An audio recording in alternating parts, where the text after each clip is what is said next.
A single spark pushes back the cold night. On a wind-scoured steppe, a handful of embers becomes a hearth, a center. Around the warmth of the fire, language and trust are forged. Small bands learn to share their risks and to remember. Across scattered homelands, cooperation turns seeds into harvests and nomadic camps into permanent villages. Over slow seasons, shared storehouses become the first treasuries and village councils the first governments. Soon, great rivers cradle the first cities, and with them a new challenge: how to organize thousands of strangers. The answer is found not in fire, but in a simple reed pressed into wet clay. Writing, coins, and law allow strangers to build nations. Records are kept, taxes collected, justice defined.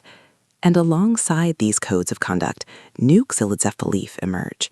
From the Indian subcontinent to the Far East, philosophies like Hinduism, Buddhism, and Confucianism provide answers to life's deepest questions, shaping duty, desire, and what it meant to be human.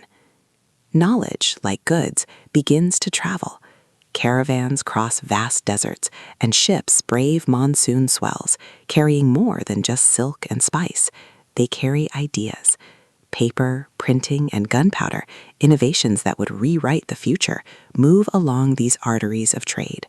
Far to the west, great empires rise without the wheel, mapping the seasons and raising pyramids to the sun. In synagogues, churches, and mosques, the Abrahamic faiths offer powerful moral frameworks, their new recitations joining the old songs of humanity. Empires rise and fall, but knowledge always travels farther than any army. Then a turning point. In the gray dawn over open water, salt spray wets the canvas. From harbors like Lisbon, around the year 1500, ships push into the unknown. The vast oceans, once barriers, now stitch the continents together. But this new global tapestry is woven with threads of discovery and destruction. Crops and microbes cross the seas, fortunes are made in silver, and entire families are torn from their homes, caught in the brutal tide of a new world economy. This connected world gives rise to new questions. The Enlightenment asks not just how to rule, but who should rule and why. In the late 18th century, from Boston to Paris, pamphlets and protests challenge the old order, demanding that legitimacy come from the consent of the people, not the accident of birth.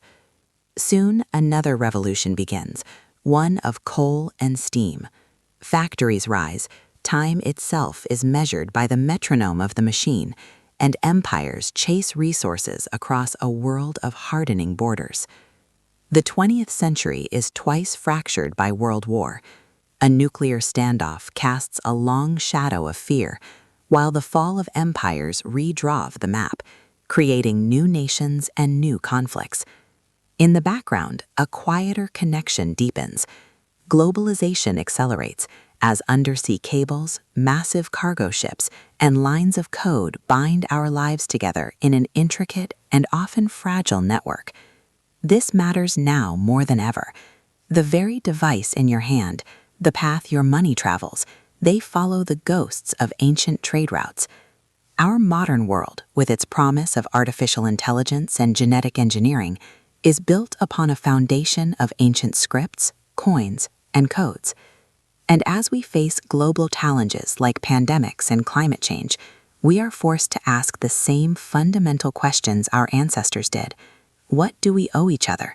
And who is responsible for what comes next?